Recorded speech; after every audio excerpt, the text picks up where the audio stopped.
Sommige kastelen zijn legendarisch, met hun namen die over de hele wereld weerklinken. Maar dan zijn er de verborgen pareltjes, verscholen in dichte bossen, die al eeuwenlang hun geheimen koesteren. In deze video ga ik je meenemen naar het betoverende Schloss Landsberg.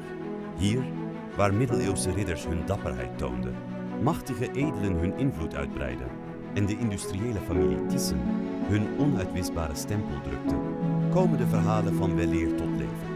Bereid je voor op een reis door de tijd, vol mysterie en geschiedenis.